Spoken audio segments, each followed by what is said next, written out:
Salut à tous les amis, on se retrouve aujourd'hui, on est à la veille des championnats du monde de Tokyo et le podcast du jour, le sujet du jour, ça va être quelles sont les possibilités, les probabilités de record du monde lors de ces championnats du monde d'athlétisme. Et on va avoir un invité de marque aujourd'hui en la personne de Kevin Mayer qui va nous accueillir. Lui, il est recordman du monde, il sait comment faut faire pour faire des records du monde, donc il est ultra légitime pour nous parler de ça. Installez-vous bien, vous êtes dans la chambre On d'appel. your marks. Set. Qui de mieux qu'un recordman du monde du décathlon pour parler des records du monde qui pourraient tomber à Tokyo, ça c'est sûr. Kevin Mayer, double champion du monde, double vice-champion olympique, une vraie légende de l'athlète français, européen, international. C'est dingue de te recevoir et franchement on est super content et ravi de pouvoir échanger sur le très très haut niveau avec toi. Mais juste avant de rentrer dans le vif du sujet, Kevin, j'ai vu des images de toi en train de recourir en nature. J'ai eu l'impression que c'était du trail. Donc rassure-nous, c'est quoi cette reprise en mode aérobie? Où t'en es un peu de la saison 2026 qui se profile pour toi? Ouais, bah, salut à tous. Écoutez, c'était pas forcément du trail, c'était un chemin. Voilà, on m'a d'ailleurs beaucoup parlé de mes chaussures, que j'avais des chaussures de course sur route dans un terrain de terre, mais rassurez-vous, il y avait aussi du béton pendant ma course, c'est pour ça que j'avais des chaussures de béton. Non, ça va plutôt bien, franchement, pour être honnête, je suis très très patient, c'est une très grosse blessure que j'ai eue à Paris. J'ai tendance à vouloir aller trop vite à chaque fois dans la rééducation, là je prends beaucoup de temps, c'est très long. Mais je sens que ça avance, donc c'est très positif. Je sais pas encore combien de temps ça va prendre, donc je préfère pas donner plus d'informations. Mais c'est sûr que je peux faire du sport à basse intensité, et donc je peux travailler mon aérobie, et donc je suis en train de reprendre un petit peu plus de niveau, on va dire, pour 1500 mètres, donc ça fait quand même plaisir. Bon, parfait. On espère te revoir rapidement et avoir de tes nouvelles rapidement sur les pistes d'athlétisme. Et Kevin, vu que tu es là aujourd'hui, également à la fin de la vidéo, on parlera un petit peu aussi des épreuves combinées, de ce qui va se passer sur le décathlon et sur l'heptathlon avec des athlètes Thiam, Anna Hall, Scott Haim également chez les garçons qui peuvent aussi nous faire rêver. Mais là pour l'instant, on va commencer, on va rentrer dans le vif du sujet. Les records du monde qui peuvent tomber, qui sont en danger lors de ces championnats du monde de Tokyo. Et franchement, honnêtement, on est obligé en premier de parler de celui qui tombe tous les 15 jours presque en ce moment, c'est le record du monde du saut à la perche avec Armand Duplantis. Je sais que c'est une discipline que tu adores, le saut à la perche, que tu es assez fan de Duplantis, que tu regardes beaucoup ses vidéos. Euh, voilà, est-ce que ce record du monde va tomber pourquoi, comment il ne pourrait pas tomber? C'est un petit peu la première question que j'ai envie de te poser, Kevin. Toi, ton œil averti, comment Duplantis pourrait ne pas faire le record du monde? Bah, c'est sûr que les championnats du monde, enfin la grosse échéance de l'année, c'est là où il faut être en forme. Duplantis, il est très fort pour être en forme le jour J. Il arrive à battre le record du monde pas mal de fois cette année sans être en forme, donc on peut se dire il va être plus en forme, il va courir plus vite, il va sauter plus haut, donc il va prendre des plus grosses perches, donc forcément il y a beaucoup plus de chances de record du monde que dans les meetings d'avant où il l'a fait combien de fois cette année? Il l'a fait 3 fois, si je me trompe pas, même Ouais, plus. Donc non, il y a beaucoup de chance. Après, je trouve qu'il faut faire attention. C'est pas parce que il nous a habitués au record du monde qu'il faut minimiser la performance. C'est la première fois qu'il va devoir faire, on va dire, le décimètre au-dessus, c'est-à-dire qu'il est pour la première fois à 6,30. Avant, on parlait de 6,20 et quelques. Maintenant, c'est du 6,30. Donc là, ça commence à être des sauts. Il n'y a plus le droit à l'erreur. On disait souvent qu'il avait de la marge. Je pense qu'il arrive de plus en plus dans une zone où ça va être... Il va falloir le saut parfait pour passer. Franchement, ce concours-là, il devrait être fou, mais juste pour revenir sur ce potentiel record du monde, Armand Duplantis, c'est 13 fois le record du monde d'affilée. 13 fois le record du monde d'affilée, ça c'est fou. Le seul qui a fait mieux dans l'histoire de l'athlétisme, dans toutes les épreuves, c'est Sergei Boubka, l'Ukrainien, qui l'a battu à 14 reprises d'affilée. Pour titre de comparaison, Yelena Isimbayeva, la record woman du saut à la perche, a également fait 13 fois comme Armand Duplantis. Ça veut dire que si Armand bat une 14e fois ce record du monde, il va égaler le seul record qui lui manque avec le record du monde. Pour toi, Kevin, pourquoi cette ultra domination de certains athlètes à la perche comparée à d'autres épreuves? On se souvient de Sotomayor, le cubeur, recordman du monde, qui avait battu à 4 fois d'affilée le record du monde, ou Usain Bolt 3 fois le record du monde, mais c'est rien comparé à 13 ou 14 fois à la perche. Alors, on va croire que je minimise un petit peu la perche par rapport aux autres épreuves, mais je vais dire que c'est une épreuve où c'est une des épreuves où il y a le moins de choc, le moins de chances de se blesser, et je pense le plus de régularité des athlètes. Parce que tu cours avec une perche, quand tu cours sans perche, tu vas plus vite, donc plus de chances de se blesser. Tout simplement, il y a un des facteurs qui t'envoie vers le haut, qui est la perche en elle-même, donc c'est pas que ton corps qui travaille pour t'envoyer en l'air, on va dire. En tant que décathlonien, dès que j'ai une petite blessure ou quoi, je fais de la perche sur petit élan parce que je sens que je peux mettre moins d'intensité, parce que je sens que je peux être plus dans le contrôle, etc. Et je pense que c'est pour ça qu'il y a plus de régularité dans les records du monde. Après, voilà. Ouais. Et aussi parce que la barre, tu l'as choisie, alors qu'au 100 longueur ou sur les courses, tu choisis pas de faire centième après centième après centième le record du monde. Donc, le saut en hauteur, c'est pour moi l'épreuve la plus impactante pour les chevilles, les genoux, les hanches, le dos. Donc, on le voit, tous les sauteurs en hauteur ont des longues périodes de blessures. Et la perche, au contraire, pour moi, est l'épreuve la plus douce de l'athlétisme. Donc, c'est comment j'explique le fait que les perchistes battent plus souvent le record du monde. Après, je reviens sur ce que tu as dit. Pour mettre en avant la perf de Duplantis, il est derrière Bubka, c'est-à-dire qu'il s'est attaqué pour la première fois au record du monde quand c'était à 6,16. C'est un peu comme si maintenant, après Isin Bayeva, il y avait une fille qui arrivait et qui s'attaquait à 5,06 et qui à partir de là en faisait 13. Donc plus la performance de la personne avant est élevée, plus c'est dur de continuer comme ça, et c'est là que Duplantis explose, c'est-à-dire qu'on a eu un extraterrestre avec Bubka. Ensuite, on a eu un Renaud Lavillenie qui a amélioré de 1 cm. Et puis après, mais Duplantis, il a totalement changé l'image de la perche et la technique et la manière de sauter, etc. Parce que c'est un autre univers. Et moi, je voudrais juste rajouter, sans décrédibiliser ou dévaloriser Isin Bayeva, c'est qu'elle est arrivée aussi dans une période où la perche féminine, elle était au début de l'existence de la perche féminine, donc c'était entre guillemets un petit peu plus facile pour elle d'établir les records du monde, de les battre. Elle battait ses propres records du monde qu'elle avait établis, plutôt que Duplantis qui arrive après des extraterrestres, comme tu disais. Donc Isin Bayeva, attention, grande championne, parce que ça fait maintenant presque 20 ans qu'elle a le record du monde, je crois que ça doit faire 17 ou 18 ans. Donc ça veut bien dire qu'elle était monstrueuse. Mais pour elle, c'était une période de l'existence du saut à la perche un peu plus facile que pour Bubka ou Duplantis notamment.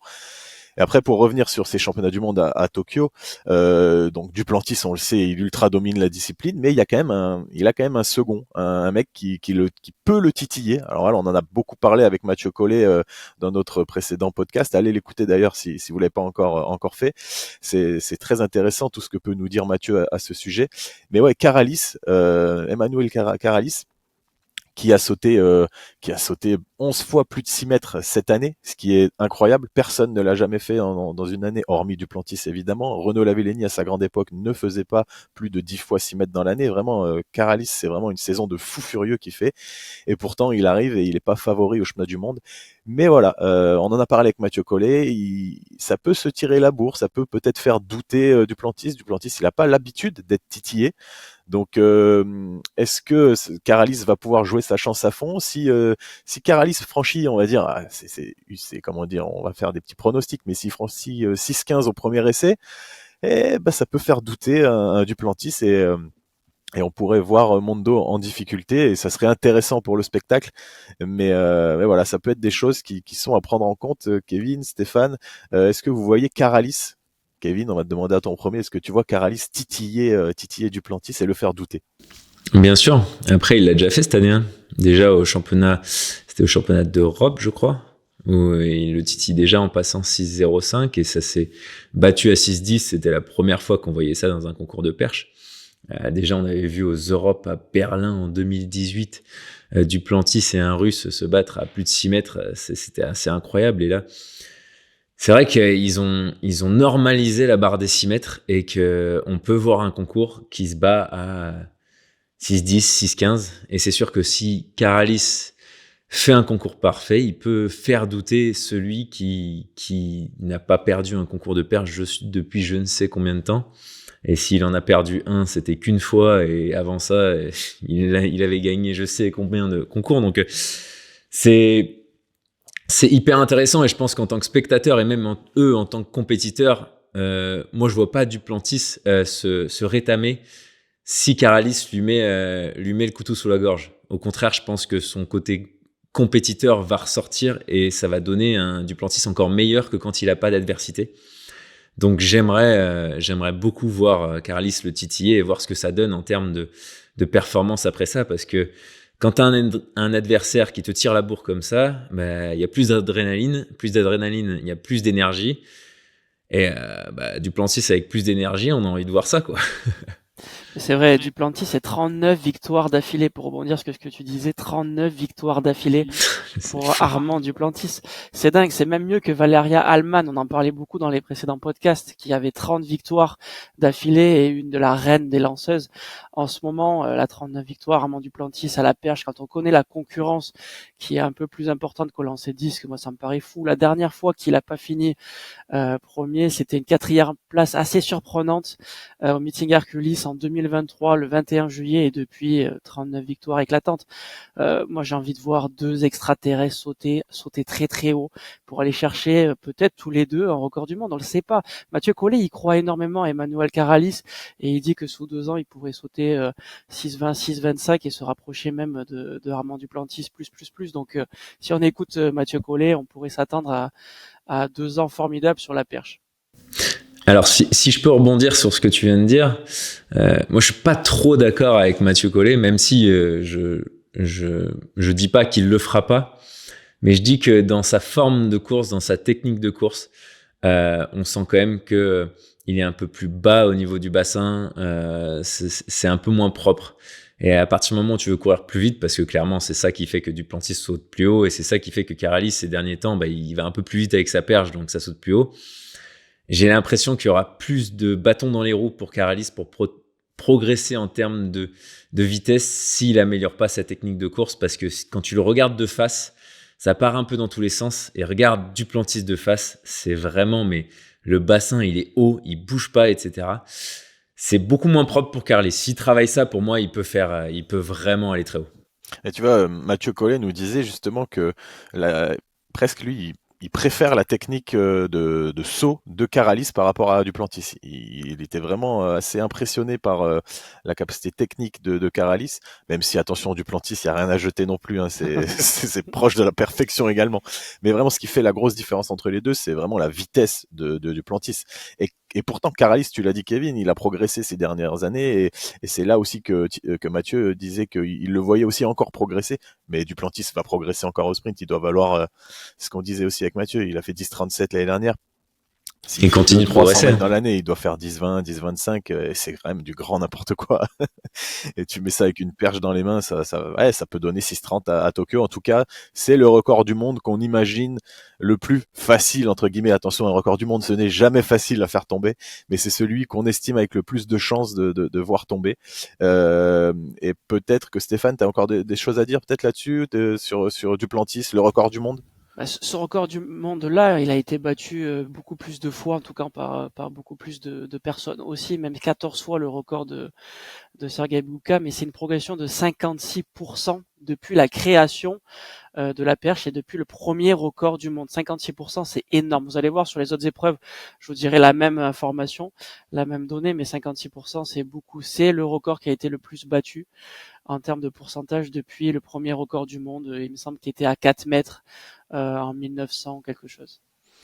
Ok, c'est vrai que la perche, en plus, avec le matériel, comme disait Kevin tout à l'heure, qui est une composante qui qui aide et qui facilite les choses. Après, c'est tout ce qu'on lui donne à la perche, elle nous le redonne, hein, il n'y a pas de souci. Ça se fait pas tout seul, c'est pas facile, mais ça démultiplie un petit peu les chances de battre les records. Et donc c'est pour ça que certainement que la perche est une épreuve qui progresse beaucoup et qui va continuer de progresser avec un Mondo Duplantis incroyable, on l'espère, à Tokyo.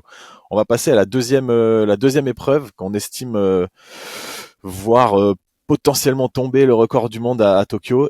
Et c'est peut-être un peu surprenant, on n'en parle peut-être pas beaucoup, mais c'est le 4 x 100 mètres masculin. Parce qu'il va y avoir un duel entre les États-Unis et la Jamaïque. Et vous allez le voir, c'est très serré, c'est très proche ce qu'ils ont fait. Alors le record du monde, c'est de 36 secondes 84, établi à Londres aux Jeux Olympiques de 2012. Dans l'équipe, il y avait Carter, Frater, Blake et Bolt, c'est les Jamaïcains. À savoir quand même que dans cette équipe, il n'y avait pas Asafa Powell parce qu'il s'était blessé en finale du 100 mètres individuel. Donc incroyable quand même. On se prive d'un Asafa Powell, on met Carter ou Frater, je sais pas lequel l'a vraiment remplacé, et fait quand même record du monde 36,84.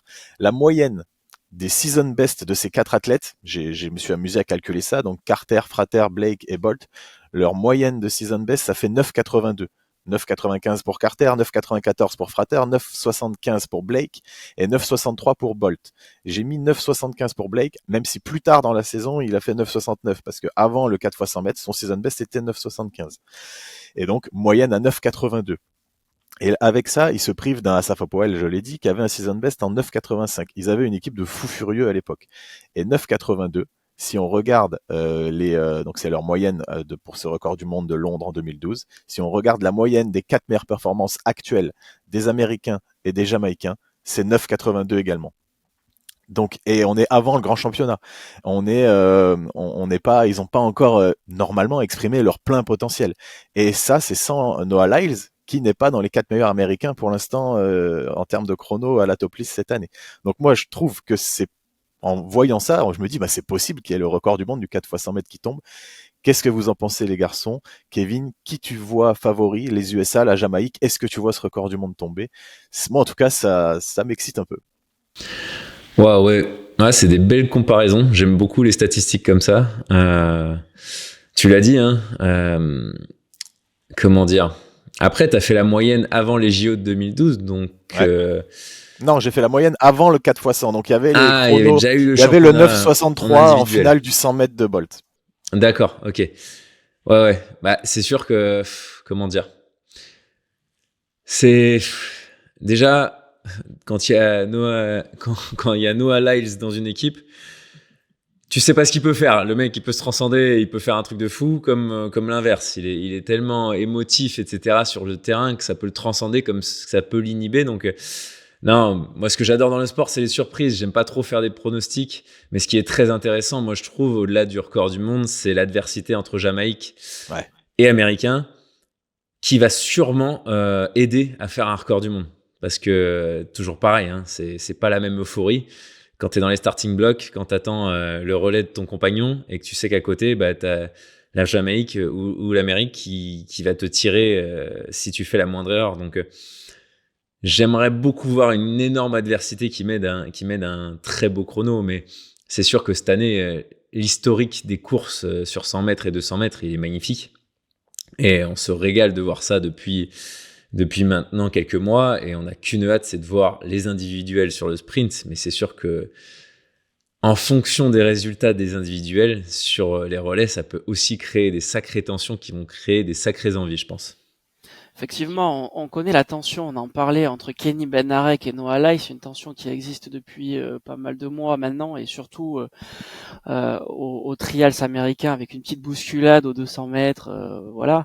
Donc il y a ça qui va jouer parce qu'on sait que les passages sont super importants. Moi j'ai une donnée, les gars, c'est sur l'équipe de Jamaïque. L'équipe de Jamaïque a couru en relais à Londres cette année en 37,80 en fin de programme. Non, en début de programme, pardon, mais dans la fraîcheur londonienne, 20 ou 19 degrés, il me semble, quasiment une petite pluie, même un peu de pluie fine. Ils ont fait 37-80 avec une équipe B. Quand je dis une équipe B, c'est qu'il y avait Watson Rowan, qu'on connaît très très peu, qu'on n'a pas vu du tout en Diamond League, qui a fait 10-0-0 cette année. Oblique Sévillé, par contre, lui avait couru, mais on l'a vu, il a pas couru à fond, mais il a quand même un record à 9,83, enfin cette année 9,83. Goldson, le troisième Jamaïcain, là aussi qu'on ne connaît pas, qui a fait 10,05 cette année, et Kishan Thompson, qui avait fait 9,75, là aussi c'était protégé. Cette équipe-là, qui est une équipe B, a fait 37,80. Si on met les 4 titulaires et qu'on met la moyenne un peu des chronos, on arrive là aussi à un très bon chrono. On peut arriver à gagner 8 dixièmes, d'après moi, sur cette équipe-là, dans les mêmes conditions. Ça veut dire des conditions pas terribles à Londres. On arrive à un chrono de 37,00 pour la Jamaïque. Donc le duel annoncé Jamaïque-États-Unis, ça va être dingue sur les championnats du monde. Mais attention au passage, on sait que les Américains sont pas foufous sur les passages. On les voit souvent disqualifiés. Donc à voir ce que ça va donner. Il y a peut-être moins de négativité dans l'équipe aussi de Jamaïque, avec moins de tension peut-être. Ouais, c'est sûr que moi j'aimerais beaucoup voir un Bednarek transmettre le témoin à Lyles. Ça me ferait beaucoup rire. Ça serait une belle image en tout cas. Ça serait beau. Bednarek qui fait le virage, le troisième relayeur qui transmet à Lyles, et Lyles qui gagne la course avec record du monde. C'est la possibilité de se réconcilier peut-être après ça. Et ça serait ce qu'on aimerait voir quand même. Mais c'est vrai que ça va être une course qu'on attend avec impatience. Mais tu l'as dit, Stéphane, attention, parce que peut-être qu'il n'y aura pas les USA en finale, peut-être qu'il n'y aura pas la Jamaïque en finale, peut-être qu'il n'y aura ni l'un ni l'autre, parce qu'on sait que c'est des disciplines à risque. On sait que les Américains, voilà, ils ont pas travaillé cette année. Ils vont travailler certainement un tout petit peu à Tokyo juste avant leur série, mais ils n'ont pas fait une répétition générale comme a pu le faire la Jamaïque à Londres en Diamond League. Et ça, c'est quand même un avantage à la Jamaïque. Mais à voir. Kevin, je sais que t'aimes pas le jeu des pronostics, mais nous on va s'y risquer un peu. Moi, j'annonce les USA. Moi, j'annonce. Ah ouais. Parce que je pense que Lyles va être le facteur qui va faire la différence. Il va rentrer dans l'équipe, il va amener sa vitesse lancée qui est hyper impressionnante, le plus rapide du circuit en vitesse lancée, et ça va être intéressant. Après, je vais un tout petit peu me contredire en disant que il peut y avoir un avantage à la Jamaïque, car les 4 titulaires jamaïcains ne sont engagés que dans une épreuve. C'est-à-dire que Thompson, Sevi et Blake font le 100 mètres, et Level, lui, ne fait que le 200 mètres. Il n'est pas pris sur le 100 mètres. Donc les trois Jamaïcains qui font que le 100 mètres, ils vont avoir du repos pendant que Bednarek, Lyles et Lindsay font le 200 mètres. Donc ça, c'est quand même aussi assez intéressant. Et c'est vraiment à l'avantage de la Jamaïque. Mais moi, je vois quand même USA. Et toi, Stéphane? Moi, je vois plutôt Jamaïque sans le record du monde. Mais je vois la Jamaïque parce que je pense qu'ils vont un peu mieux s'entendre. Je pense c'est cohérent ce que tu dis, Alex, sur le fait qu'ils vont être un peu moins fatigués. On sait que ça laisse des traces de courir autant en grand championnat. Donc, et toi, Kevin? Moi, j'ai une question d'abord, parce que tu parlais dire l'équipe de France aussi, Lyles. J'ai deux questions. Parce que je me rappelle plus. Est-ce que il y a moyen que Bednarek ou Lyles se donnent le relais dans leur place qu'ils ont dans le relais? Oui ou non? Je sais plus comment c'était au JO de Paris. Ouais. Je crois qu'au JO de Paris, il était deuxième relayeur, Bednarek. Je crois que c'était Coleman, Bednarek, justement, ça n'avait pas transmis. Ouais.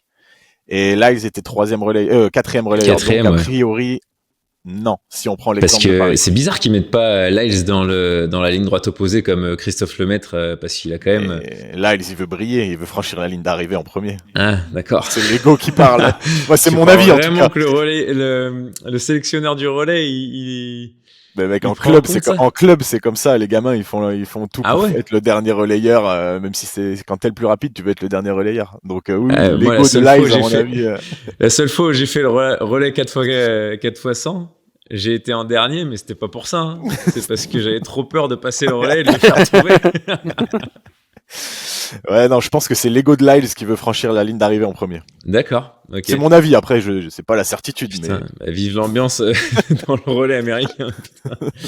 Parce que franchement, ce mec-là, quand tu le vois sur 200 mètres et à la fin de son 100 mètres, tu le mets là où il y a le plus de distance, quoi. Parce que c'est pas sur les premiers 30 mètres qui fait la différence, même pendant le relais où c'est un départ quand même plus lancé que les starting blocks d'un 100 mètres, quoi. Ah non, mais t'as raison, mais je te dis, l'ego parle. Ok. Du coup, j'ai plus de questions et je vais donner mon pronostic. Euh, Moi, je suis pas fan de toute la communication un peu négative qu'il y a autour des Américains. Donc, par coup de cœur, j'irai vers les Jamaïcains parce que ils me plaisent plus dans leur manière d'être. Je comprends. Et je partage ton avis, mais moi j'aimerais la belle histoire entre Bednarek et Lyle sur un podium qui se font un câlin. Ou qui se mettent une baffe, hein, on sait pas. Ouais, ça serait cool aussi. Non, mais ça va être sympa. Stéphane, t'as l'anecdote concernant l'évolution en pourcentage du record du monde depuis ses débuts? Ouais, très très peu. Alors c'est étonnant parce que c'est le record qui a été le plus de fois battu. Mais pourtant, la progression a été minime. On est sur 5,5% de progression depuis le premier record du monde. Et c'est un des records du monde qui a été pourtant le plus battu. Donc c'est assez contradictoire. Mais je pense que ça vient surtout du fait que les athlètes progressent, mais aussi progressent dans leur façon de transmettre. Et du coup, le gap est de moins en moins important. Mais attention quand même, pour fermer la parenthèse sur l'Afrique du Sud, qui a la meilleure performance mondiale de la saison, avec le retour de Van Niekerk sur le sprint, qui est annoncé comme un des coureurs du relais 4x100, Akani Sembine aussi, et 2 autres garçons en 10-0. Donc si les transmissions se passent bien, pourquoi pas. Je te mets un tout petit bémol à ça, Stéphane, parce qu'on l'a vu à la finale de la Diamond League, une de leurs pépites, Waladza, qui s'est blessé pendant le C'est 100 vrai. mètres. Et il risque de leur manquer parce que c'est un tout jeune gamin, je crois qu'il est de 2006, tout jeune, avec une façon de courir très dissymétrique, là, très bizarre. On l'avait vu Ouais, c'est vrai. des images de lui sur les réseaux. Et là, il s'est pété l'ischio, on a l'impression, en finale de Diamond League, et il va beaucoup manquer à son équipe, j'ai l'impression. Donc, c'est pour ça que j'en fais peut-être pas mon favori pour la Ton troisième favori, place, ouais. mais plus, je sais pas, le Canada, Le Japon, Le Canada, hein. Japon à domicile, Ouais. ça risque d'être sympa à suivre. Mais ils seront loin de la lutte. S'il y a les Américains au top, ils seront loin les Américains et les Jamaïcains, ils seront loin de la lutte. On va enchaîner, on va parler avec Kevin et Stéphane d'un autre record du monde qui peut tomber. Un record du monde qui a été battu à Tokyo en 2021 aux Jeux Olympiques. C'est le 400 mètres haies masculin. Warhol avait créé une surprise incroyable en 2021 avec son 45-94, premier homme à passer sous les 46 secondes au 4 âges, quand on sait que le record du monde avant l'ère Warhol, Benjamin, et Dos Santos, c'était 46-78. Il a déjà rabattu 8 dixièmes à l'ancien record du monde qui était déjà incroyable, qui était sous les 47, et à l'époque c'était impossible de courir sous les 47 quasiment. Donc voilà. Warholm, Benjamin, Dos Santos, ça sera toujours le même trio. Ils s'annoncent vraiment comme les favoris pour le podium. Ça, c'est une quasi-certitude. Presque les trois peuvent envisager le record du monde, même si Dos Santos est un petit peu plus loin, selon moi, des chronos de Warholm et Benjamin. Mais vraiment, entre Warholm et Benjamin, je sais que Stéphane, t'es plus team Warholm. Moi, je vois plus Benjamin, et je l'ai annoncé il y a déjà quelques semaines de ça, que je le voyais battre le record du monde en finale des championnats du monde à Tokyo. Mais ça, c'était avant la rentrée de Warholm en 46-28, là. Donc voilà, je ne sais plus quoi penser. Warholm, il a un nouveau schéma de course en plus qui semble plus équilibré, moins kamikaze, un peu pour être capable de finir fort et de pouvoir lutter avec justement Ray Benjamin s'il y a besoin de lutter à la fin.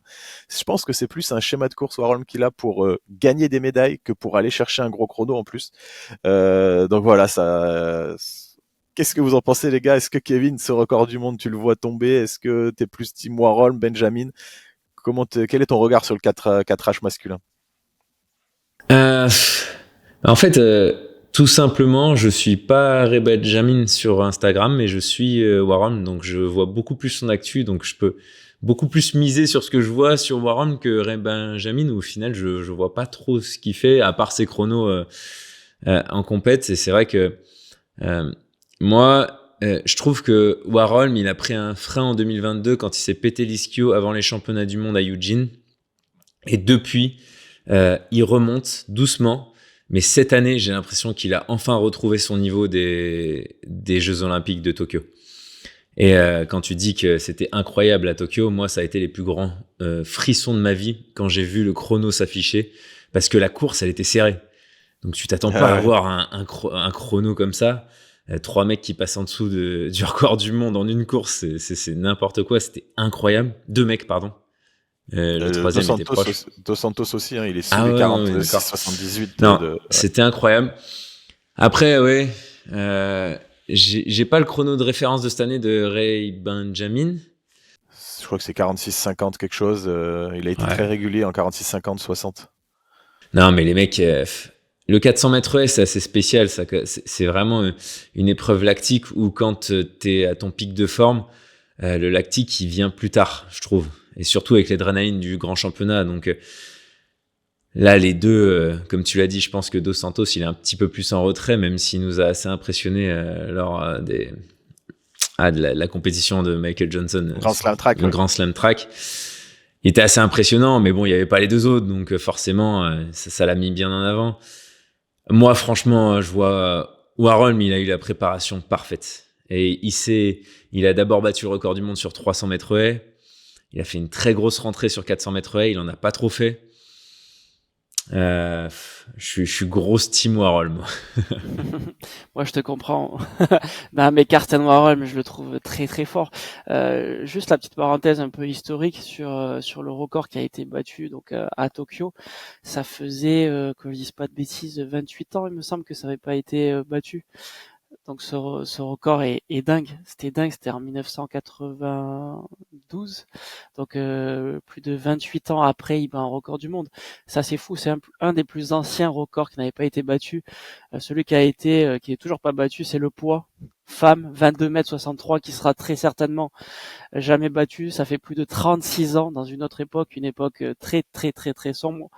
Donc je suis pas sûr que ce soit rebattu. Ça c'est pour la petite anecdote. Mais au-delà de ça, Karsten Warholm, pour aller chercher ce record du monde, il faut qu'il enlève une foulée à un moment donné. On en avait déjà parlé avec Alex sur un précédent podcast. Il faut qu'il enlève une foulée, peut-être en sortie de virage, même si on voit qu'il amène un très grand braquet. À un moment donné, il va falloir qu'il enlève une foulée. On le voit, il est trop proche de la dernière haie. Il piétine quasiment sur son 46-28. On voit qu'il a pas anticipé ça. S'il enlève cette foulée-là, c'est sûr, il y a un 45-7, 45-8 qui va taper, et là, ce sera fou. Donc, j'ai hâte de voir à quel moment il va pouvoir enlever cette foulée, alors que Ray Benjamin, il peut pas le faire. Il est déjà calé, réglé, c'est un métronome, et il nous faut un peu de folie avec Karsten Warholm pour aller chercher un record du monde, je pense. Alex, Là, toi, t'es plus Benjamin Ray, toi. moi, je le vois plus. En fait, je le trouve plus régulier. Non, c'est même pas je le trouve, c'est que c'est le mec le plus Oui. régulier des trois. Alors, c'est pas lui qui a fait les top perfs, c'est Warholm qui a le record du monde, mais il a la deuxième meilleure performance mondiale de tous les temps. Et c'est lui qui fait le plus de chronos entre 46-20 et 46-70. C'est lui le plus régulier des trois. Par contre, moi, je suis pas d'accord avec toi sur le schéma de course de Warholm. Je pense justement qu'il il doit pas enlever une foulée. Ok. On l'a vu qu'il s'est un peu cassé les dents ces dernières années à vouloir faire du 13 appuis 13 foulées pardon jusqu'au bout. Et justement, il tirait. Et là, cette année, quand il fait son 46-28, il fait 13 jusqu'à la 9 et à la 10, il fait 15 pour retomber bonne jambe. Et je pense que c'est le bon schéma parce qu'il va devoir mettre du rythme dans le dernier intervalle, attaquer la haie avec du rythme, de la vitesse, rentrer dans le dernier intervalle, dans le dernier obstacle et surtout l'attaquer de la bonne jambe avec de la vitesse et pour finir fort sur le plat derrière. Je pense vraiment que c'est le schéma qui va lui permettre de battre Ray Benjamin et de faire le meilleur chrono possible parce que s'il fait 14, il va franchir la dernière haie de la mauvaise jambe. Et bon, même si à ce niveau-là, leur mauvaise jambe, elle est pas mauvaise, elle est juste un peu moins bonne que la meilleure, mais c'est des gains marginaux, c'est des centièmes, c'est peut-être des millièmes qui peuvent se payer sur la ligne d'arrivée. Et que s'il tire en 13 jusqu'à la fin, et qu'il a un Ray Benjamin à côté de lui, la crispation va faire qu'il va perdre de la vitesse, je pense, sur le franchissement de la dernière haie. Et c'est là que Benjamin va s'envoler. Donc moi, je le vois vraiment réitérer son schéma de sa Diamond League qu'il a gagné, je crois que c'était en Silésie, en Pologne, et juste en augmentant un petit peu la vitesse dans les intervalles, et il gagne un dixième par intervalle, et ça fait une seconde. Il peut faire 45-20. Non, je rigole, Non, mais voyons Wow. ça, voyons ça.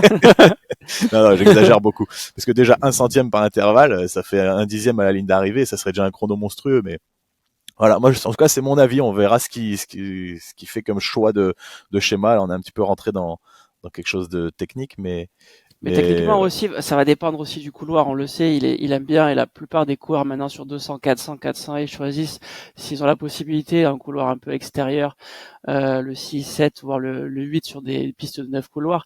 S'ils chopent le 3 ou le 4 parce que en demi, il y a un petit souci, là, ce sera pas le même schéma de course, c'est évident pour lui.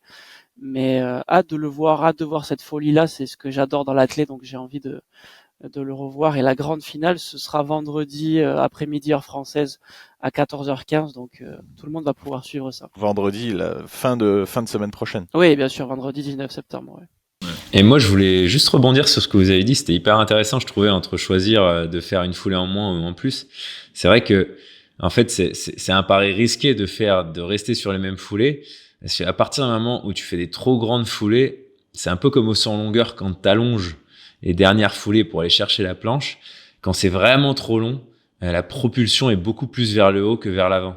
Et en fait, sur les haies, c'est hyper important parce qu'on parle pas de saut, on parle de franchissement, donc il faut tout envoyer vers l'avant. Et en fait, c'est ça, c'est que à un certain moment, ça va être utile de rester en 13 jusqu'au moment où ce sera trop loin, où sur la haie, il ira vers le haut, il perd de la vitesse pendant tout le franchissement de la haie et surtout pour repartir après, ça va être dur. C'est pour ça, c'est ultra technique cette épreuve. Et pour finir sur ça, j'aime bien le 400 mètres et pourquoi cette année encore plus, c'est parce qu'il y a beaucoup de pays dans le monde qui sont représentés par le top niveau et ça je trouve assez sympa. On a un Norvégien, on a un Américain, on a le Brésilien Dos Santos, on a le Qatari Samba qui revient fort cette année, 47,09 à Paris. À Charletti, c'était une très très belle course en juin dernier.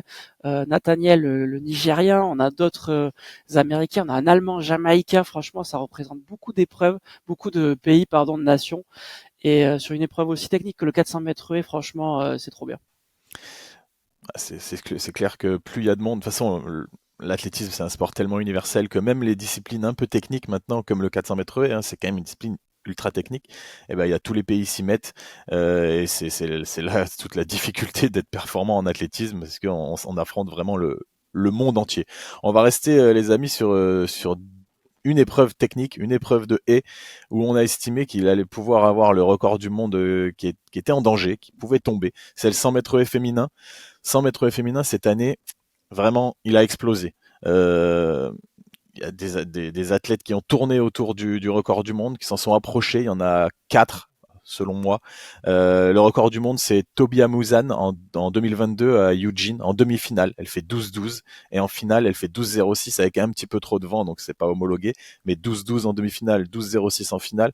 Déjà, ça veut dire que c'est une fille, Tobia Muzan, qui sait être forte le jour J, à l'heure H, à l'instant T, et faire des chronos sur les haies dans des conditions de tension, de pression, c'est quelque chose qu'elle a déjà fait. Et ça, c'est un avantage pour elle parce qu'elle fait partie des 4 meilleures performeuses mondiales de l'année. Elle a fait 12-24 cette année, donc elle est entre guillemets qu'à 12 centièmes de son record du monde. Devant elle, il y a 2 américaines, la championne olympique Masai Russell qui a fait 12-17, Grace Stark, l'autre américaine qui a fait 12-21, et j'irais même jusqu'à dire que potentiellement Nadine Visser avec son 12-28, la hollandaise, a été très impressionnante et je pense que sa fin de saison en Diamond League dans des conditions pas terribles elle est passée un petit peu à la trappe, mais je pense que dans des bonnes conditions Nadine Visser, il y a moyen qu'elle se rapproche des 12-12 de Tobia Muzan. Kevin, est-ce que le 100 mètres haies, c'est une épreuve que tu as pu suivre? On sait que nous, en plus, on a la vice-championne olympique Sirena Sambamaila qui malheureusement ne sera pas de la partie à Tokyo car elle a eu des petits soucis physiques cette année. Mais en tout cas, le 100 mètres haies féminin cette année, c'était une épreuve qu'il fallait suivre. Est-ce que tu l'as suivi, toi, Kevin? Ouais, je l'ai un peu suivi. C'est une des épreuves qui a vachement évolué ces dernières années. À un moment donné, tu faisais 12-40, t'étais un monstre. Maintenant, t'es en finale, et tu te bats pour faire peut-être une 5e, 6e place, mais tu seras pas sur le podium. Donc c'est un truc, ça a évolué de dingue. Et moi, je me rappellerai toujours, j'étais à Eugene pendant les 2 records du monde qu'elle a battus, l'un avec vent régulier et l'autre avec trop de vent. C'est horrible quand on fait la compète parce qu'on peut pas suivre comme quand on est devant sa télé ou dans les tribunes. Donc j'avais pas vu la course, mais quand j'avais entendu le chrono, j'avais fait mais waouh. Et en fait, c'est un peu comme le 400 mètres haies avec le trio d'enfer là qui ont fait un super chrono à Tokyo. Depuis, je trouve, à chaque fois que le niveau est relevé d'un seul coup, il y a les autres qui suivent. Et un peu à l'image de Sirena, il y a plein de filles qui sont arrivées à faire des 12-40, 12-30, même passer sous les 12-30 et ça rend le truc tellement intéressant parce qu'à chaque course, il y a une nouvelle surprise, t'as l'impression. Donc là aussi, le pronostic, il est beaucoup plus compliqué. J'ai pas l'impression. Bien sûr, il y a un petit, il y a 2-3 filles qui sont au-dessus, mais J'ai l'impression qu'on peut avoir une surprise à tout moment parce que chaque année on est surpris, un peu à l'image de Sirena l'an dernier, même si elle avait fait championne d'Europe juste avant. Franchement, les pronostics très durs à prendre, ça c'est sûr, tu l'as dit Kevin, parce que Masai Russell, elle a sorti très tôt, le 2 mai dernier, 12-17, record des États-Unis, record d'Amérique, c'est incroyable, 12-17, mais avec un vent qui était parfait 2, plus 2.0. Alors on sait sur les, si t'es trop proche des, après pas bon, mais sur les nanas, j'ai l'impression que c'est un peu plus facile d'être en rythme, etc. Elle a refait un 12-19 très probant à Chorzo, en Diamond League, en finale, là où elle gagne. Mais des fois, elle est capable de faire 12-69, 12-20, 12-25, c'est un peu moins régulier. Elle peut faire de 12-53 en Diamond League face à la concurrence. Donc, honnêtement, qui peut gagner? Je sais pas. Moi, si je mets une petite pièce, ce sera pas sur elle, ce sera sur Grace Stark, la deuxième américaine, qui à mon avis est très forte aussi, et j'ai l'impression qu'elle peut être un peu plus régulière. C'est pas la fille qui va toucher des, et sur ses dernières courses elle fait régulièrement 12-30, et je pense que ça peut se gagner même en 12-30. Moi sur cette épreuve là je vois pas le record du monde malheureusement. J'espère que ce sera le cas, mais je pense que la précipitation va faire qu'elles peuvent se crisper, même si Pourquoi on Alex en me parle disait alors? Le podcast d'aujourd'hui, c'était les records du monde, les gars. c'est pas faux, c'est pas faux. Mais Alex me disait que les filles se crispaient quand même un peu moins d'après lui que les garçons. Est-ce que tu es d'accord avec Bah, ça, toi, Kevin? Ouais. Après, c'est toujours pareil. Les saisons et le championnat, c'est toujours différent. On a quand même eu un sacré chrono en 12-20 cette année. Donc, non, mais vous faites bien d'en parler parce qu'il peut tomber. C'est sûr que on en a. Ouais, moi, j'en vois.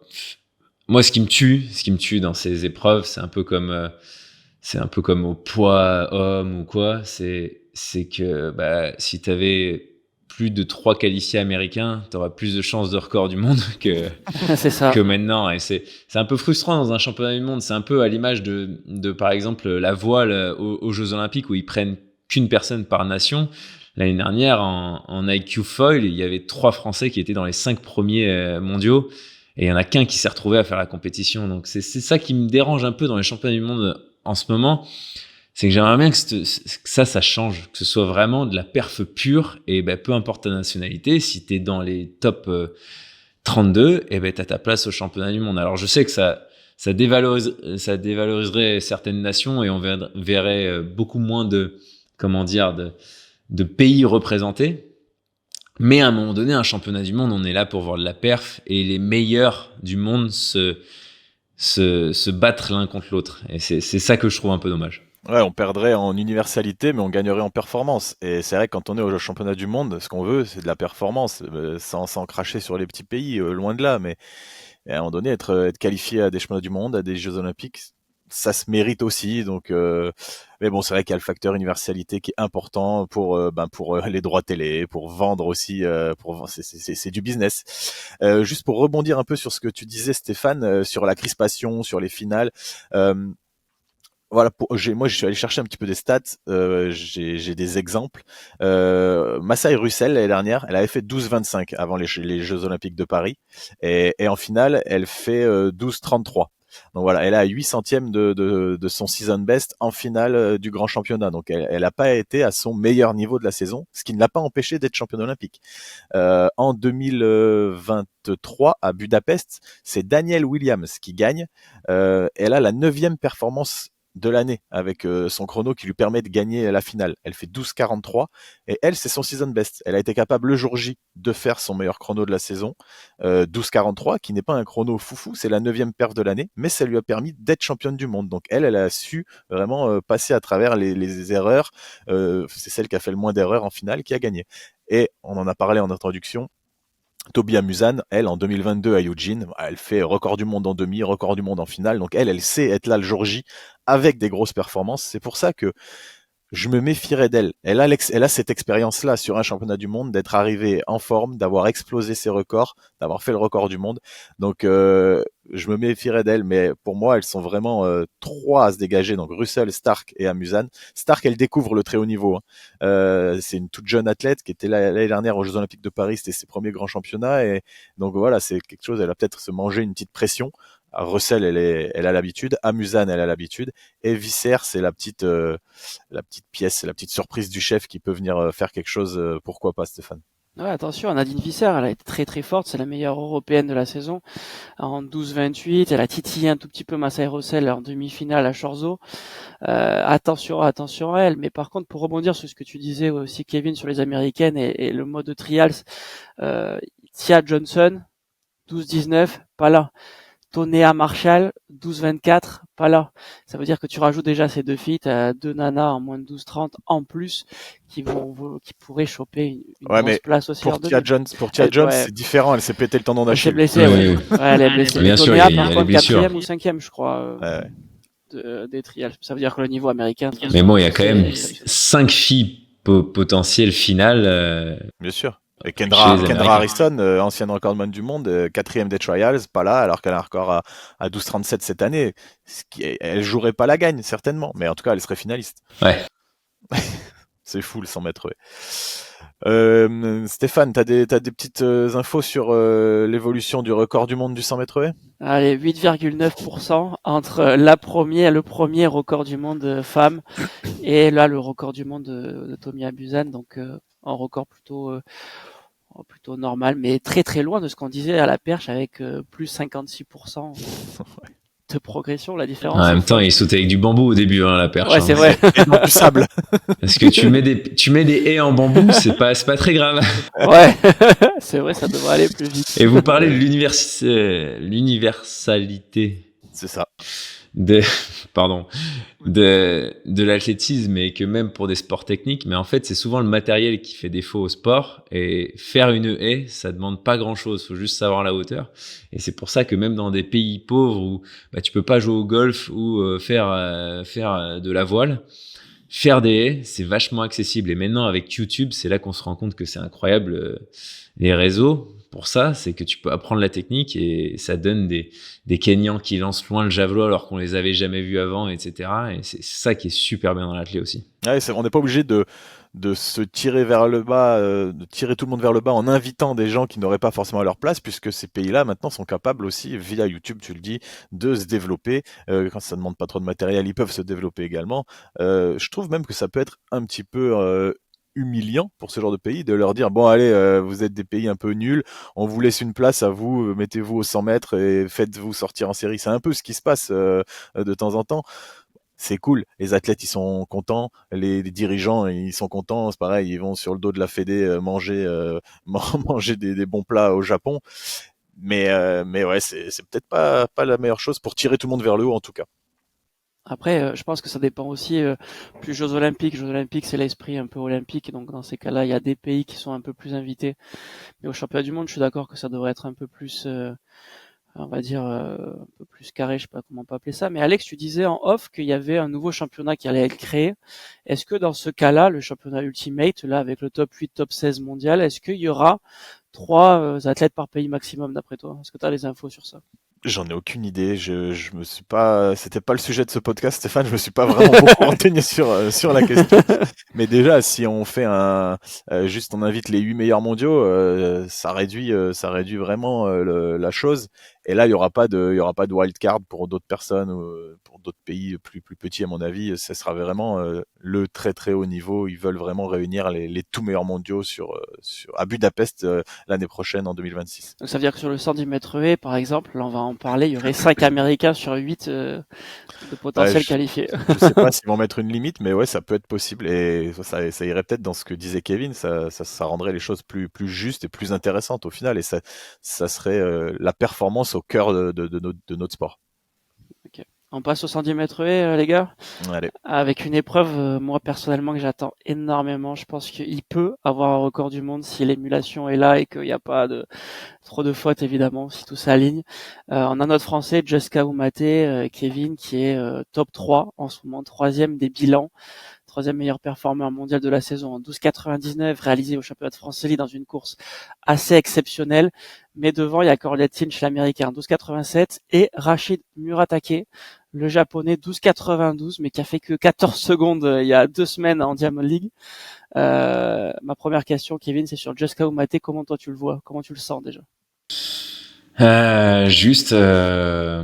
J'avais écouté un votre podcast où vous disiez qu'il était pas trop en jambes, puis après il y a eu le championnat de France où on le voyait en jambes, totalement en jambes même, et on se demande, est-ce que il était à son pic de forme ou est-ce que c'était que sur la route vers les championnats, et dans ce cas-là on pourra faire encore mieux, donc trop hâte de voir ce qu'il peut faire. Ce mec-là, c'est un mec tout le temps avec le sourire, qui a un esprit de compétiteur hors norme.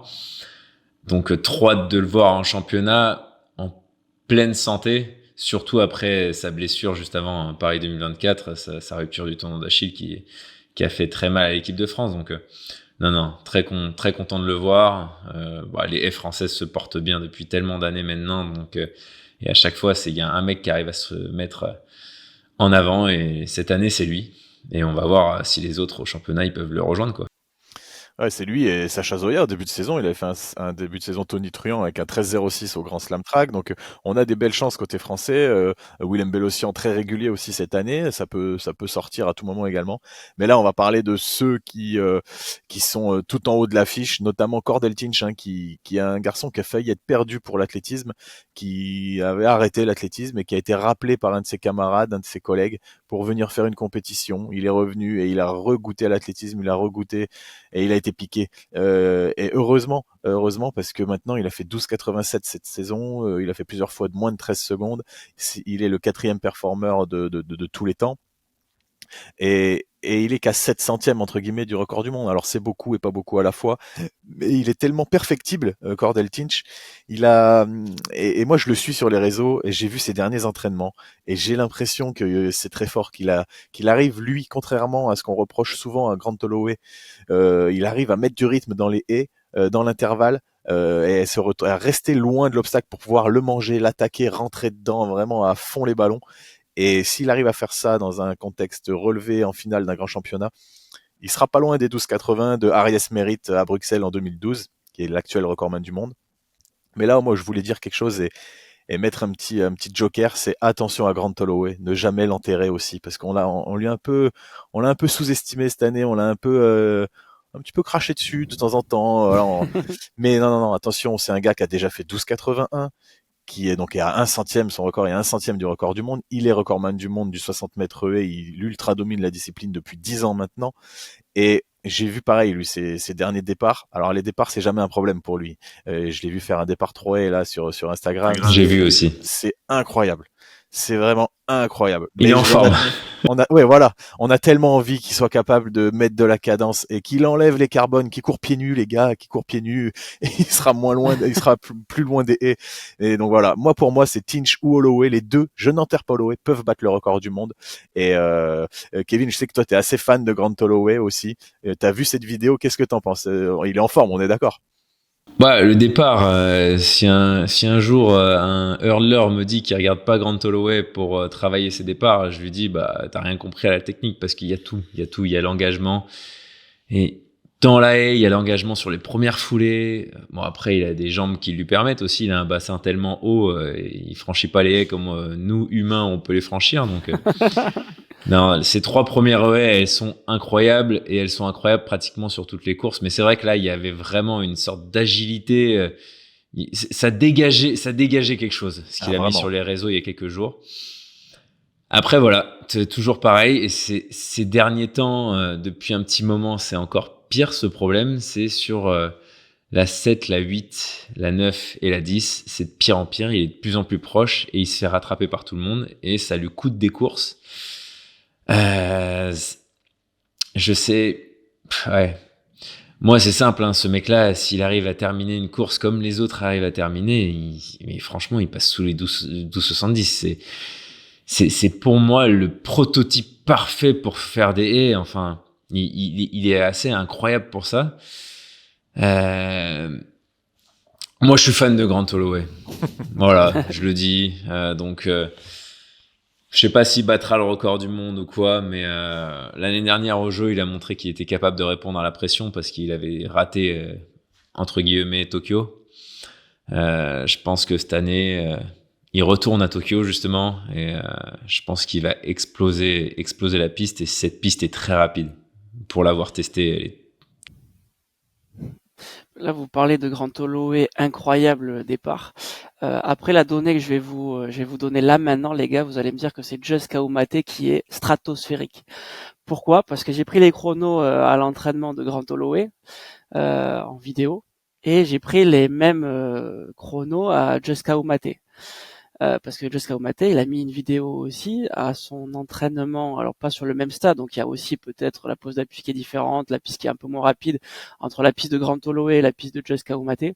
Ça peut jouer un tout petit peu. L'intervalle, d'après ce que j'ai vu, est le même. Il y a un tout petit peu moins qu'un demi-pied de moins sur la deuxième haie, mais Just Kaoumate à la deuxième haie, il va plus vite que Grand Holloway. Ça, c'est l'info que je peux vous donner là, maintenant, calculé avec Kinovea. Just Kaoumate, première haie, sans le temps de réaction, évidemment, il fait 2,36, alors que Grand Holloway fait 2,37. L'intervalle première haie de Just Kaoumate, c'est 1,00 entre la première et la deuxième haie, ce qui est exceptionnel. C'est très, Dès très fort. dès le premier intervalle. Ouais, c'est C'est incroyable. incroyable. Alors que Grand Holloway sur la vidéo fait 1,01. Parce que Ok. le départ, je suis pas impressionné. C'est pas un chrono du Oui. départ à la première, c'est pas un Non, chrono Non, je incroyable. suis Mais par d'accord. contre, la Ouais. capacité à faire le premier intervalle en 1,00, c'est c'est incroyable. pratiquement du jamais vu, à part Ouais. peut-être le record du monde. Et Grand Holloway fait 1,001, pardon, alors qu'à Budapest en 2023, quand il est champion du monde en 12,98, donc c'est un chrono qui est un peu similaire à ce que Just Kaoumate a proposé, il fait 1,00 Grand Holloway, donc mais pas la même piste, pas la même émulation, donc il faut le prendre avec un peu de recul. Sur la deuxième haie, 3,36 pour Just Kaoumate contre 3,38 pour Grand Holloway. Donc moi, c'est ce que j'ai sur Kinovea, le logiciel. Ça veut dire que Just Kaoumate, potentiellement, pourrait sortir devant Grand Holloway au championnat du monde de Tokyo. Et là, ça rabattrait les cartes plus, à mon avis. Ce serait du jamais vu. Je pense aussi. Ouais, parce qu'on le voit tous avec une longueur d'avance au départ à chaque fois. Quoi qu'il arrive à la fin, on l'a jamais vu. Et j'ai déjà fait un départ contre lui à l'échauffement et en course.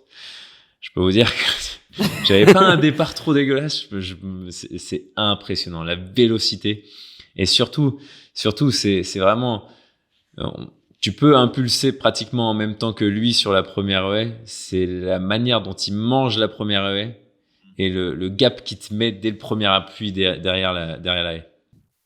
Mais ça peut être un truc qui est travaillé par les concurrents de Grand Holloway, c'est justement le faire douter. Si tu es avec lui à la première haie, il va pas comprendre Grand Holloway. ouais. Tu peux le faire sortir de sa course complètement.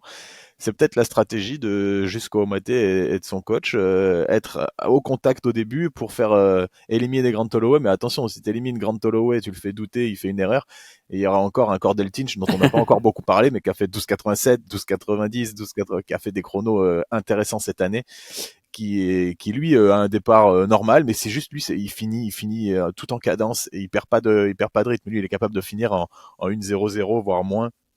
Et ça, c'est incroyable. Aussi. Après, je vais un peu te contredire sur la stratégie entre guillemets. Il n'y a pas de stratégie. Ils veulent toujours aller le plus vite possible. Bien sûr. Mais c'est des trucs, c'est des petits facteurs psychologiques. Mais il a dû le travailler. Ouais, mais forcément. Il a dû plus le travailler parce que. Mais de toute façon, n'importe quel hurdler, s'il a pas regardé des vidéos de Grant pour se dire comment il fait pour sortir plus fort, je trouve que c'est une erreur parce que tu mets le départ de Grant sur des bons finishers, mais c'est incroyable. Non, très très fort. Mais en tout cas, cette course, elle va être folle parce que il y a Rachid Muratake aussi qui a fait 12,92. On parle de 12,92, deuxième. Alors on l'a vu en grosse délicatesse, il s'est pris un mur complet dès la première haie en dernière Diamond League. D'ailleurs, il a fait Tokyo, Zurich, Tokyo en 3 jours, incompréhensible. Tout ça pour faire 14 secondes. 14 secondes, incompréhensible à 10 jours de d'échappement. Et il a pas tapé une haie ou quoi? J'ai pas vu la course. Même pas. Non, rien. Il lâche la première haie, il finit en 14 secondes. Très étonnant. On s'est dit avec Alex, est-ce que c'est pas du bluff en se disant, j'arrive, je sais pas, c'est très très bizarre. Mais il a fait 12,92. Donc ça, c'est assez fou. Et après, il y a des gars en 13,00 qui sont très forts. Il faut voir le retour de Sacha Zoya aussi. Mais Cordell Tinch me paraît un cran au-dessus, pardon. Et Just Kaoumate, avec la donnée que je vous dis, j'ai l'impression qu'il nous sortir quelque chose d'assez dingue aussi. Faut qu'il montre qu'il est capable d'être présent en championnat. Pour l'instant, en championnat indoor, il a déjà prouvé, mais extérieur, pour l'instant, c'était toujours un peu en deçà de ses performances en saison. Ouais, il a déjà 4 médailles de bronze au niveau européen et mondial, une au niveau mondial en salle et une en extérieur à Munich en 2022. Mais voilà, c'était sur des Europes après les championnats du monde de Eugene. C'était une concurrence un petit peu entre guillemets moindre et c'était un peu plus ouvert. Mais oui, Kouamouo est un gros spécialiste de l'indoor. Maintenant, il faut transformer l'essai et devenir un spécialiste de l'outdoor et faire un gros 110. En tout cas, c'est tout ce qu'on lui souhaite et on espère le voir sur le podium. Et j'ai vu une vidéo là sur l'Instagram de la Fédé où il parlait Kouamouo, Zoya, Bellossian. Eux, ils sont remontés comme des coucous. Hein. Ils sont là, ils veulent faire 1, 2, 3 au championnat du monde. J'ai vu, ouais. Ça fait plaisir. Alors, je me suis pris à y penser, à y rêver, à me dire ah oui, c'est peut-être possible. Et ça donne envie, mais c'est vrai qu'il y a des extraterrestres à côté quand même qu'on va pas enterrer. Après, les haies, c'est quand même une des épreuves où la performance en championnat est toujours moins bien que lors des meetings. J'ai l'impression que la grosse pression, la peur de taper les haies, etc., l'effet assuré, etc. Donc, c'est vrai qu'on peut rêver à se dire que sur une course, tout est possible et que on a quand même 3 Français, parce que c'est vrai qu'on a parlé que de Juste, mais t'as Willem qui est quand même là depuis très longtemps, qui est très technique, et qui a quand même fait une belle saison. Et puis t'as Sacha qui est recordman du monde en junior. Et c'est sûr que vu ses dernières communications, il a des gènes. Mais c'est quand même un sacré champion le type. Donc hâte de voir les Français quand même. Ouais, et donc on en parlait de la pression. Tu dis qu'en finale d'un grand championnat, c'est rare que les hurdlers masculins soient au top de leur niveau. Et on en a parlé vite fait chez les filles. On a vu que c'était un petit peu moins rare chez les filles d'être performant en finale. Chez les garçons, j'avais regardé la stat pour un précédent podcast. Le dernier à avoir battu son record en finale d'un grand championnat et d'avoir gagné, c'était Choubenkov en 2015. Il avait fait 12,95. À l'époque, c'était son record et il avait gagné avec ce chrono-là. Mais c'est rare pour des hurdlers de battre leur record en grand championnat et de gagner. Donc on sait que ça va jouer, ça peut se jouer, peut-être que là ça va être une exception, mais ça peut se jouer à 13,02, t'es champion du monde. Donc et là tous les Français peuvent être dans le coup. Et le podium souvent se joue autour de 13,10. Donc voilà, on espère, on croise les doigts pour nos Français, mais nous, ce qu'on veut, c'est voir des records du monde. C'est le thème de cette vidéo. Donc, on veut parler de 12,70, 12,75, 12,79. Et c'est ça qui nous anime. On a fait le tour, les amis, de un peu toutes les épreuves, ou les principales épreuves qu'on estimait être en mesure de nous apporter un record du monde à Tokyo. On a la chance d'être avec Kevin, donc on va parler un petit peu épreuve combinée. Même si là les records du monde sont un tout petit peu plus loin, on espère que Kevin gardera son record du monde. Et le record du monde féminin de l'heptathlon est aussi là un petit peu à l'heure actuelle encore inaccessible. Quoique, on va commencer peut-être par les filles, Kevin.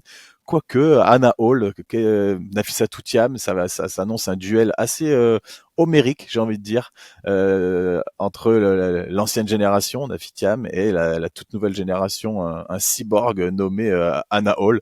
Quel est ton regard, toi, sur l'heptathlon féminin avec ces deux athlètes vraiment ultra talentueuses? Je pense que là, on atteint un point, comme tu dis, où il y a le choc des générations, parce qu'on peut parler d'une autre génération qui est la même que la mienne, c'est Katharina Johnson-Thompson, ouais. Qui est pas enterrée non plus, qui a fait médaille d'argent l'année dernière, même si c'est sûr que sur le papier, je pense qu'elle est quand même un peu en dessous. Cette année, on n'a pas trop vu Nafi, hein. On sait pas trop ce qu'elle a fait, donc on peut avoir des surprises. Ce qui est sûr, par contre, c'est que Anna Hall est dans une forme olympique. Son opération du genou de l'année dernière est bien derrière elle. Et elle a encore battu des records après Godis, alors qu'elle a fait plus de 7000 points à Godis, je crois au poids d'ailleurs. Ouais. Donc non, c'est une fille, c'est vraiment un extraterrestre physique. Et elle comprend de plus en plus ses épreuves. Je trouve que son processus d'apprentissage technique est long et laborieux, mais paye de plus en plus, et j'ai hâte de voir jusqu'où ça peut aller, parce que j'ai l'impression que chaque année, c'est un peu plus juste. Les forces sont un petit peu plus dans la bonne direction, et chaque année, on voit que elle est meilleure dans chaque épreuve. Donc, le record du monde paraît intouchable peut-être cette année. Peut-être qu'elle va nous faire mentir au championnat du monde de Tokyo, mais je la vois encore progresser techniquement, parce que c'est vraiment son défaut pour l'instant, les épreuves techniques. Et peut-être pourquoi pas un jour se rapprocher de ce record du monde qui date de très longtemps et 1988, ouais. qui paraît infaisable.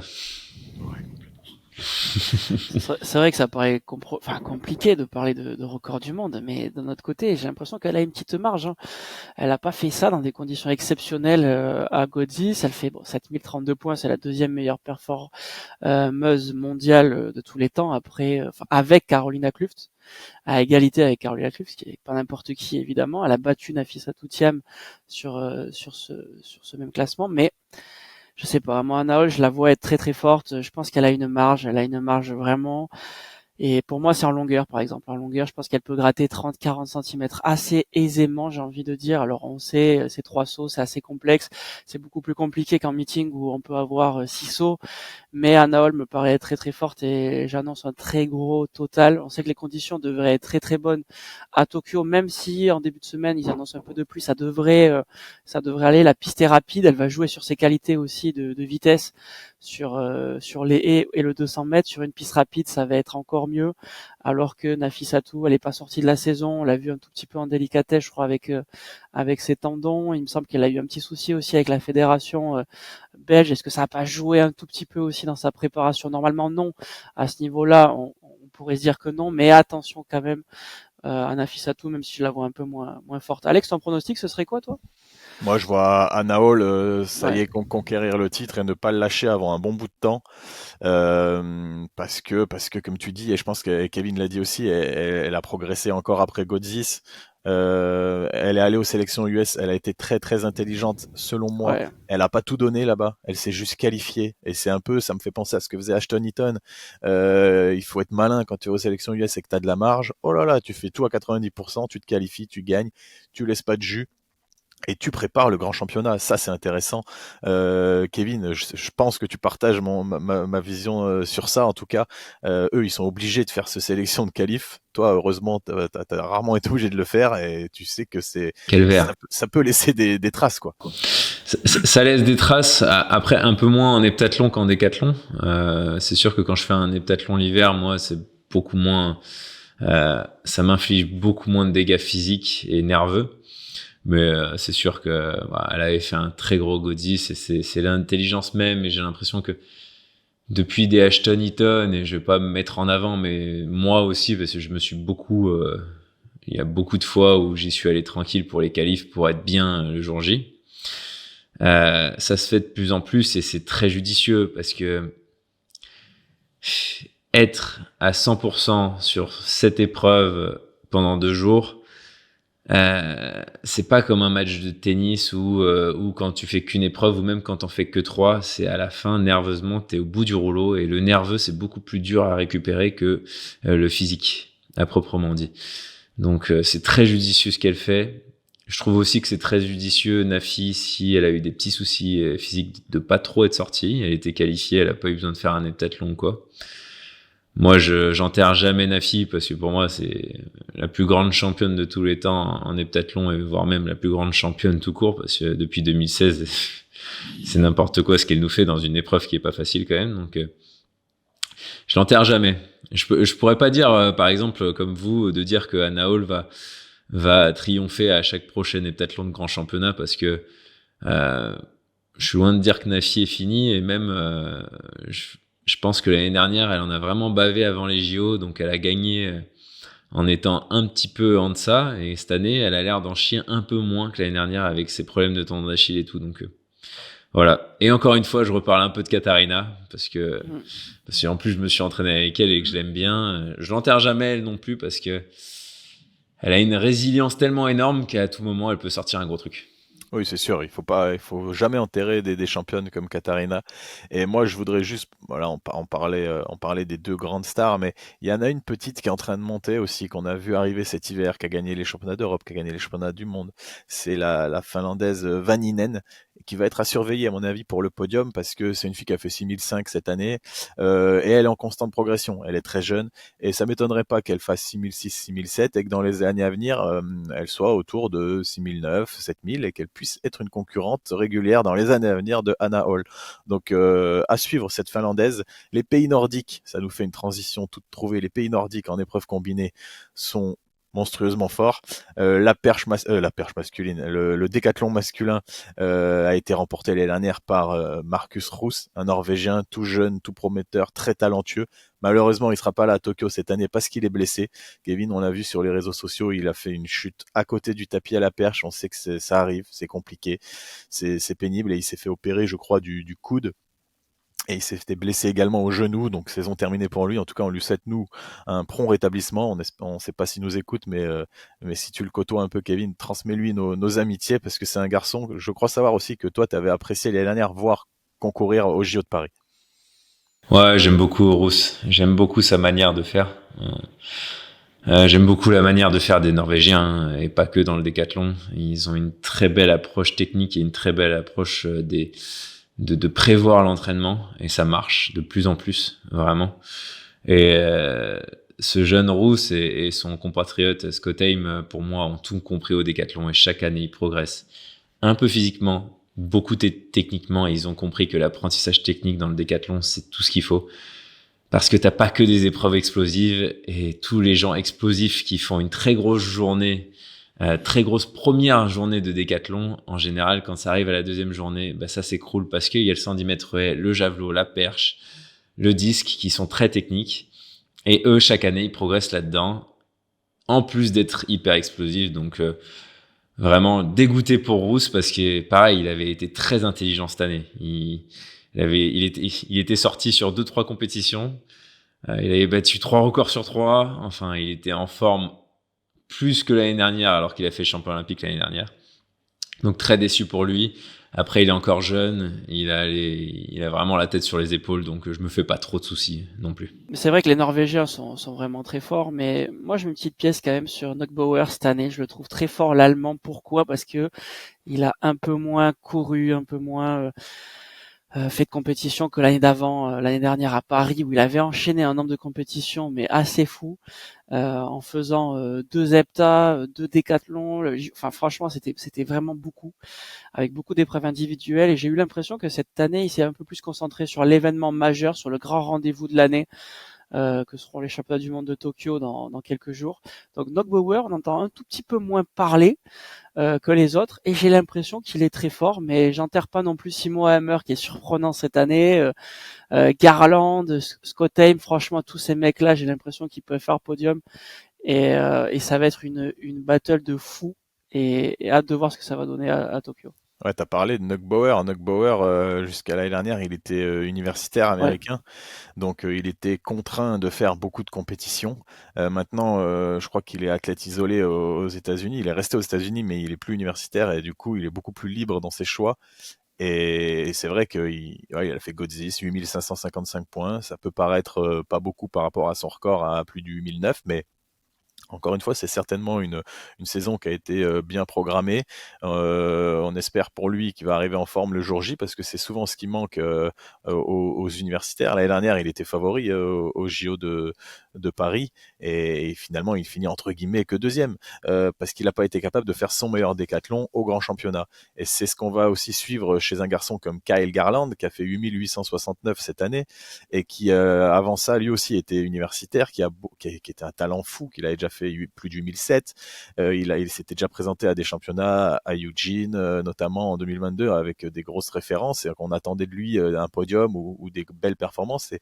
Et voilà, son statut d'universitaire lui avait été préjudiciable un petit peu à l'époque, parce qu'il était cramé lors des grands championnats. Et là, en tout cas, moi je le suis sur les réseaux. Garland, il revient très bien, il s'entraîne beaucoup. Kevin, je pense que tu le suis aussi également. Ouais, des mecs comme Garland, Knockbauer, c'est des mecs, déjà c'est des monstres physiquement. Techniquement, il leur manque un petit peu ce que tu disais, ce que font les Norvégiens. Un Knockbauer, javelot, voilà, il a le cancer du javelot. Il fait 54 mètres au taquet, c'est un peu dommage. Les haies, c'est pas évident non plus, mais il a des gros points forts à côté. Mais qu'est-ce que tu penses toi de ces deux garçons qui ont un passé d'universitaire qui leur a été préjudiciable, et qui peut-être maintenant vont devenir des cadors de la discipline régulièrement? Ouais, faut qu'il prouve, c'est tout. C'est-à-dire que Scott Aim, cet hiver, il a montré qu'en championnat, il était incroyable, donc je crois en lui. Pour l'instant, en championnat, j'ai pas vu Garland et Knockbauer se transcender et faire ce qu'il devait faire. L'année dernière, Knockbauer, il fait deuxième, c'est incroyable, hein, il fait une médaille d'argent au JO, tout le monde en rêve, hein. mais il est à 300 points de sa perf de l'année. Et c'est sûr qu'on peut se demander, enfin, même s'il a fait de l'universitaire énormément, etc., à un moment donné, les priorités, t'es champion olympique, c'est pas pareil que champion universitaire, hein, franchement. Ouais. Donc, est-ce que les grands événements l'inhibent? Je sais pas, parce que je pense quand même que quand t'es en finale universitaire, bon, j'amoindris pas l'événement, mais c'est pas les jeux. Donc moi, voilà, encore une fois, j'aime pas faire de pronostics, etc. Et je compte sur ce que j'ai déjà vu. Et pour l'instant, moi, un mec comme Damian Warner, je le vois devant Neugebauer, devant Garland, parce que Damian Warner, c'est un vautour des championnats. Et surtout depuis les Jeux de Tokyo. Bon, ok, il s'est blessé en 2022. Mais sinon, il n'y a pas eu beaucoup de faux pas. Et sans son 0, mais bon, avec des si, on refait le monde, hein, bien sûr. Mais sans son 0 au JO, il était devant Neugebauer à la fin du décathlon. J'en suis pratiquement sûr. Donc, cette année, il était un peu moins fort. Mais moi, personnellement, je vois plus Damian Warner, Scott Haim que des Neugebauer et Garland. Alors, c'est des monstres physiques, incroyables. Mais pour l'instant, c'est vrai qu'en championnat, ils ont toujours été en deçà. On pense aussi à Neugebauer à Budapest en 2023 qui commence avec 3 épreuves incroyables et qui s'écroule la deuxième journée. Pour l'instant, ils m'ont pas prouvé qu'ils arrivaient à être des grands décathloniens en grand championnat. Mais après, je serais surpris et très content pour eux de les découvrir de ce qu'on attend d'eux en grand championnat. Mais tu parlais de suivre sur les réseaux sociaux. Je suis tous les décathloniens sur les réseaux sociaux, mais j'ai arrêté avec Neugebauer. Parce que je te comprends. J'ai un peu du mal avec ses réels, etc. Il montre pas trop d'entraînement, il montre plus T'aimes pas quand il est son torse nu dans ses réels et son lifestyle. Enfin voilà, je suis pas fan de voir ses vidéos, donc j'ai arrêté de le suivre pour être honnête. Donc par contre, je suis les autres et c'est vrai que Scott Haim m'a montré des belles choses à l'entraînement et Garland aussi. Et qu'est-ce que tu penses Ça va être incroyable. Non, franchement, de toute façon, ça va être fou à suivre. Mais Simon et Hammer, qu'est-ce que t'en penses de lui? Parce que nous, dans un précédent podcast, on s'était dit, mais c'est pas possible, il court trop, il ferait trop de concours individuels, il est dans toutes les Diamond League. Et au final, il fait 8,32, il gagne la dernière Diamond League à Zurich. Sur tumbling, ok, mais 8,32 face au vent, moins 0,6 dans des conditions aussi de froid qui n'étaient pas optimum pour la haute performance. Simon et Hammer, il est surprenant, hein. Peut-être attention, non, je sais pas. Qu'est-ce que t'en penses? Chaque année, il a battu le record de Suisse il y a 1 an ou 2 ans, je sais plus trop. Et depuis, chaque fois, il rebat le record de Suisse. Et là, il est au-dessus des 8500 mètres. Donc, point. et avant, on pouvait dire qu'il n'était pas décathlonien. Maintenant, plus du 1500. Bon, maintenant, avant, ça suffisait largement pour faire une médaille au jeu. Maintenant, le niveau, il est tellement dense que ça suffit plus. Donc, le pauvre, il subit un peu sa génération. Et moi, je l'adore, Simon Hammer, parce que ce mec, il a un sourire quand il fait un décathlon. Tu vois qu'il est heureux d'être là. J'aimerais tellement être comme lui. T'as l'impression qu'il a pas de pression, qu'il kiffe faire son décathlon jusqu'au bout.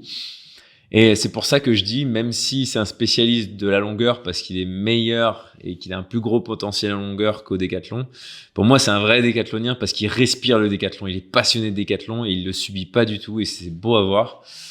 Là il va faire un décathlon après son concours de longueur, donc à voir ce qu'il va faire à la longueur. On en discutait avec Alex hier, on se disait si le mec fait 3 bulles pendant les qualifications de Tokyo, ça va lui foutre les morts et il va être hargneux pour le décathlon. S'il fait les qualifs et qu'il fait un super bon résultat, attention à la retombée nerveuse pour le décathlon, parce qu'il fait les deux au championnat. Ouais. Oui, ou attention aussi, s'il fait, imaginons, il est champion du monde de la longueur, il peut aussi être transcendé par ça sur le décathlon par la suite. Complètement. Il y a plein de scénarios possibles qui sont intéressants avec ce garçon. Et comme tu dis, je partage vraiment ton avis avec ça. C'est un mec qui a toujours le smile. Il donne l'impression que c'est vraiment facile presque les épreuves combinées. Quand tu le regardes, tu te dis oh mais ça va, il souffre pas lui, c'est trop bien, je veux faire pareil. Et quand t'es dedans, c'est quand même plus compliqué. Mais c'est un bel athlète et c'est vrai que c'est un mec qui va pouvoir jouer avec le podium. Hein. Si bat son record, qu'il est à 8006, 8650, il sera pas loin du compte. Donc on va pas l'enterrer, on va suivre ça avec grand intérêt, Kevin. J'imagine que tu vas regarder les championnats du monde également, que tu vas suivre les épreuves combinées avec un grand intérêt. Bien sûr. Et nous, de toute façon, les amis, on se retrouvera dès demain après-midi pour vous faire le premier débriefing de la première journée des championnats du monde, parce que ça y est, on y est, on est là. Les championnats du monde arrivent, ça va commencer. On est vraiment dans les starting blocks, on est dans la chambre d'appel, c'est le cas de le dire, juste avant la compétition. Et restez bien connectés, car demain vers 16h, 16h30, on va tourner notre épisode. Et en fin de journée demain, on vous délivrera le premier débrief de la première journée des championnats du monde. Kevin, merci d'avoir donné de ton temps. On a fait un gros podcast encore une fois avec toi, Kevin. On a parlé athlète, le temps file très vite quand on est ensemble. Et c'était un grand plaisir de te recevoir. Et puis nous, on se dit à très bientôt, les amis, pour de nouvelles aventures. Ciao. Ciao.